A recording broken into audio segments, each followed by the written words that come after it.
Everyone.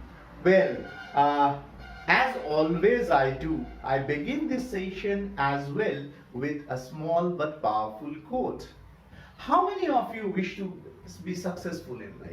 I hope every one of you, right? You want to progress in life. But do you know that to progress in life, you need to bring in certain changes? Maybe these changes will take you to the goal faster. When I say this, I actually mean that you need to change your mindset, your attitude, so that you become successful. In this lecture, what we are going to do? We are going to talk about the different types of forces. There are two types of forces, contact force and non-contact force. So let's begin this session.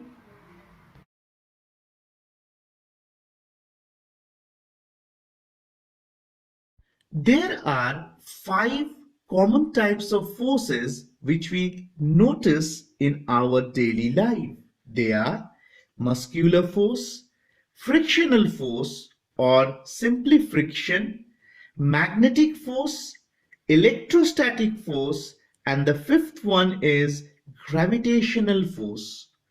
All type of forces can be basically divided into two main groups: contact forces and non-contact forces. We should note here that the state of an object physically touching another object is known as contact. So, when one object physically touches another object, they are said to be in contact. A force can act on an object with or without being in contact with it. A force which can be exerted by an object on another object only through physical touching is called a contact force. The examples of contact force are muscular force and frictional force or friction.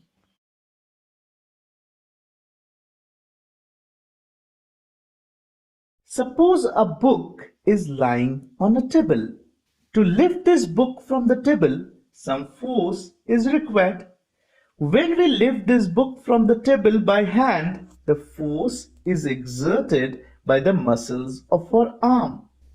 Similarly, when we kick a football, the force is exerted by the muscles of our leg. The force exerted by the muscles of the body is called muscular force. Both human beings and animals exert muscular force to do work. The human beings exert muscular force for performing the various day-to-day activities like walking, running, jumping, climbing, pulling, pushing, kicking. Even squeezing, twisting, and pressing objects involve muscular force. A boy pushing a cart on a road, or a porter carrying a load on a wheelbarrow, a child riding a bicycle, and a person drawing water from a well are all examples of the use of muscular force. It is the muscular force which enables us to perform all the activities involving the movement or bending of our body parts. The muscular force also acts inside our body to perform various functions required for our survival. For example, in the process of digestion, it is the muscular force which pushes the food into the alimentary canal. The expansion and contraction of lungs when we inhale and exhale air during breathing also involves muscular force. The beating of heart also takes place by the muscular force produced by cardiac muscles. The animals like an ox, camel, and horse provide the force of their muscles and help the man in doing harder jobs. For example, ox pulls the plow by using its muscular force. Similarly, a horse and camel exert their muscular force in pulling the carts. An elephant pulls heavy logs of wood by using the muscular force. And in the Arctic regions, reindeers pull the sledges by using their muscular force. Since muscular force can be applied to an object only when our body or the body of an animal is in contact with the object, therefore, muscular force is a contact force. For example, when we lift a book from the table by applying muscular force, then our hand is in contact with the book. We cannot lift the book from the table without touching it. Our contact or that of an animal with an object for applying muscular force can also be through a stick or a piece of rope. For example, when we hit a hockey ball, we apply muscular force to ball through the hockey stick. And when we draw a bucket of water from a well, then we apply the muscular force through a rope which is tied to the bucket.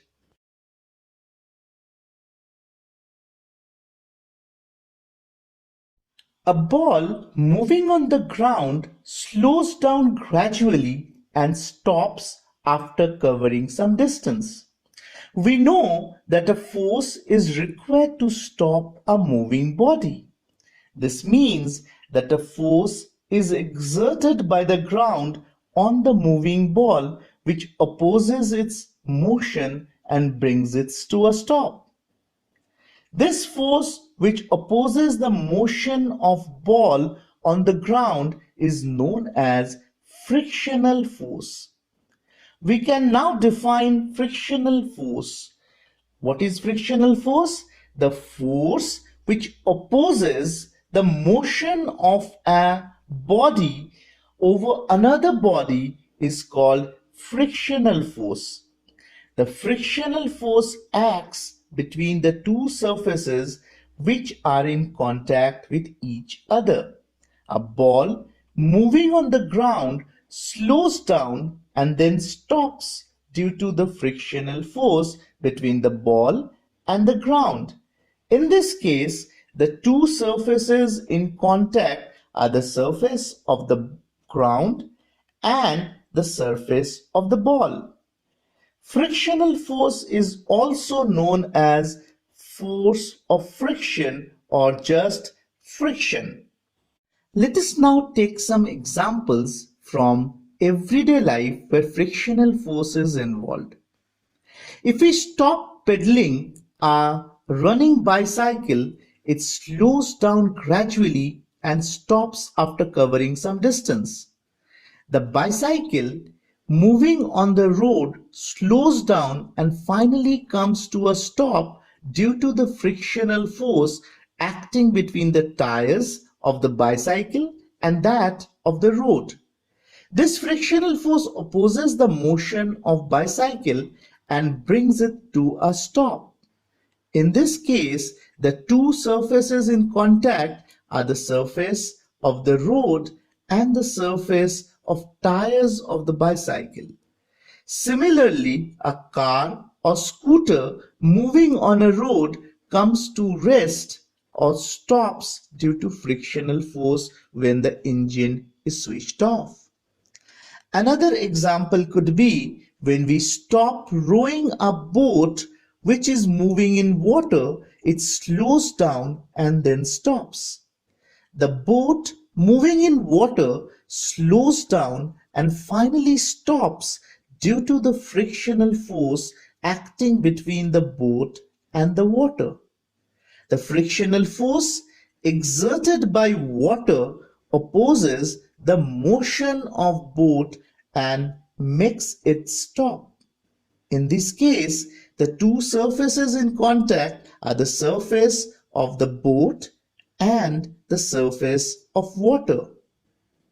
The frictional force of friction always acts on all the moving objects, and its direction is always opposite to the direction of motion. Since frictional force arises only when the surfaces of two objects are in touch with each other, therefore frictional force is an example of a contact force. We must note that it is not necessary that the agent applying a force on an object should always be in contact with it. There are some forces which act on an object even from a distance, and such forces are known as non-contact forces. A force which can be exerted by an object on another object even from a distance without touching each other is called a non-contact force. There is no physical contact between the object which exerts the force and the object on which force is exerted. The examples of non-contact force are magnetic force, electrostatic force, and gravitational force.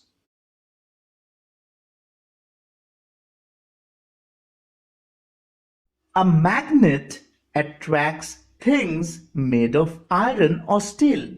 So, if we bring a magnet near iron nails or pins, the magnet pulls them towards it. Since the iron nails and pins move towards the magnet, it means that the magnet exerts a force on them. The force exerted by a magnet is called magnetic force.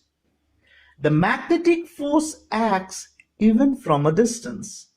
The magnet exerts a magnetic force on objects made of iron, steel, nickel, and cobalt. It does not exert a force on objects made of copper, wood, or glass.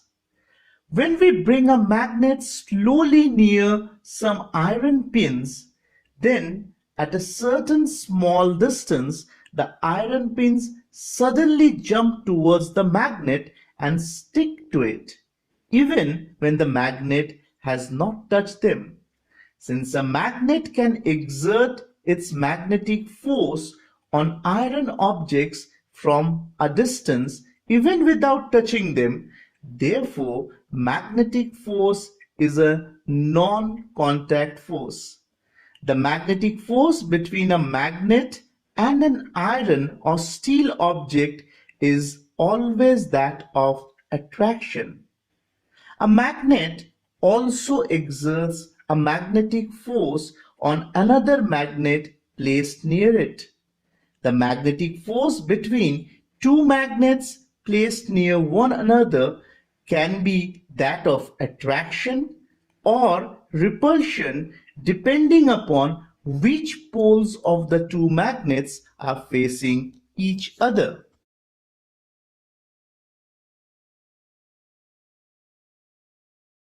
The force exerted by an electrically charged object is called electrostatic force.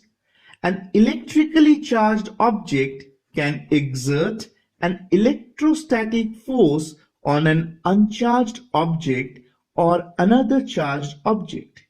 For example, a plastic comb or plastic pen which is electrically charged by rubbing in dry hair exerts an electrostatic force on uncharged tiny pieces of paper and attracts them.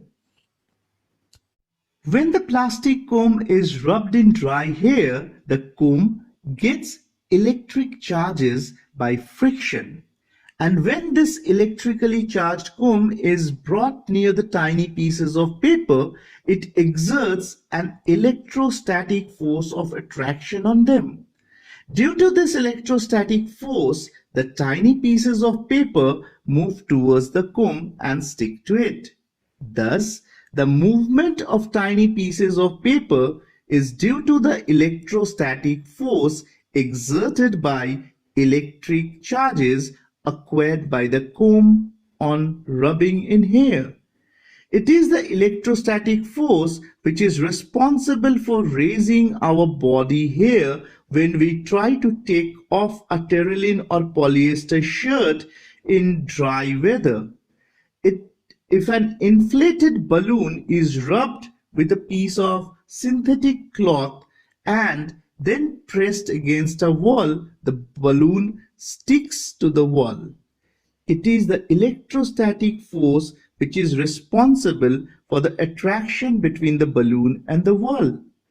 The electrostatic force can be exerted by a charged object on another object from a distance, even when they are not in touch with each other.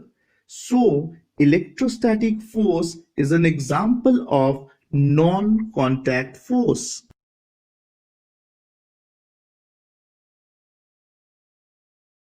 Newton said that every object in this universe pulls every other object with a certain force. The pull exerted by objects possessing mass is called gravitational force. The gravitational force between two objects is a force of attraction, and it acts even if the two objects are not connected by any means. It is the gravitational force between the Sun and the Earth which holds the Earth in its orbit around the Sun. And it is the gravitational force between Earth and the Moon which holds the Moon in its orbit around the Earth. The gravitational force between two ordinary objects having small masses, say two stones, is very weak and cannot be detected easily. The gravitational force becomes strong only if one of the objects has a huge mass, like that of the Earth. Thus, the gravitational pull between the Earth and a stone is very large, which can be detected easily. If we drop a stone from some height, it falls down towards the Earth. This is because the Earth exerts a gravitational force of attraction on the stone and pulls it down. In fact, the Earth pulls all the objects towards its center. The force with which the Earth pulls the objects towards it is called the force of gravity or just gravity. The force of gravity causes all the objects to fall towards the Earth. We must note that the gravitational force of the Earth or gravity acts on objects from a distance without there being a physical contact. Therefore, gravitational force or gravity is an example of non-contact force. What have we learned over here? In this particular lecture, we have discussed about the various types of forces, the contact forces and non-contact forces. Again, I'll try to teach you a way in which you can recall this easily during the exams. How can we do that? Again, the concept that we have over here is that of mind map.